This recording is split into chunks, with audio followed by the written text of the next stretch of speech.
ప్రభుత్వాల వైఖరితో రైతాంగం పూర్తిగా మోసపోతుందని మాజీ మంత్రి జోగు రామన్న అన్నారు. సోయా కొనుగోళ్ల విషయంలో ప్రభుత్వం నిర్లక్ష్యాన్ని నిరసిస్తూ ఆదిలాబాద్ జిల్లా కలెక్టరేట్ ను ముట్టడించారు. పార్టీ కార్యకర్తలతో కలిసి ర్యాలీగా చేరుకుని కలెక్టరేట్ ఎదుట బైఠాయించారు. రంగు మారిందనే కారణంతో సోయా పంట కొనుగోలు చేయకుండా అటు అధికారులు ఇటు ప్రభుత్వాలు రైతుల ప్రాణాలతో చెలగాటమాడుతున్నారు. ఇక వ్యవసాయాన్ని కూనీ చేసేలా ప్రభుత్వాలు పనిచేయడం సిగ్గుచేటని విమర్శించారు. వెంటనే పూర్తి స్థాయిలో సోయా పంటలను కొనుగోలు చేయాలని జోగు రామన్న డిమాండ్ చేశారు.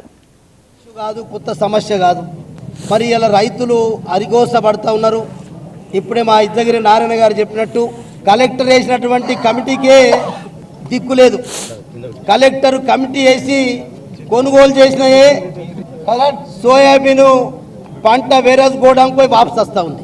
అందుకొరకే మేము ఈ కలెక్టర్ గారికన్నా కొద్దిగా రైతుల పట్ల ఆలోచన ఉంటే మీరు వేసినటువంటి కమిటీ ద్వారానే కొన్నటువంటి నిన్న 1300 కుంటలు వచ్చింది, గతంలో పెండలవాడది 700 కుంటలు వచ్చింది, బేలది నాకు తెలిసి ఒక 500-600 కుంటలు వాపసు వచ్చింది.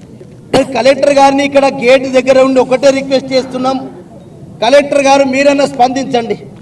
మీరు ప్రభుత్వానికి ప్రజలకు మధ్య జిల్లా వారధిగా ఉన్నారు.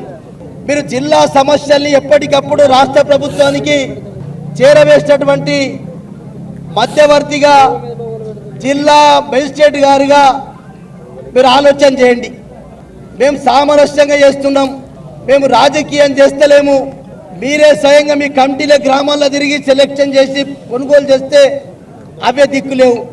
దానికి నిన్న తుమ్మల నాగేశ్వర గారు అసెంబ్లీలో చెప్పిండు, మేమేం చేస్తాం, మేము పర్చేజ్ చేస్తున్నాం. అది ఇంకా రాష్ట్ర ప్రభుత్వం పర్చేజ్ దిక్కులేదు. ఆ 25% నాపేట చేసినటువంటి కోటనే అదే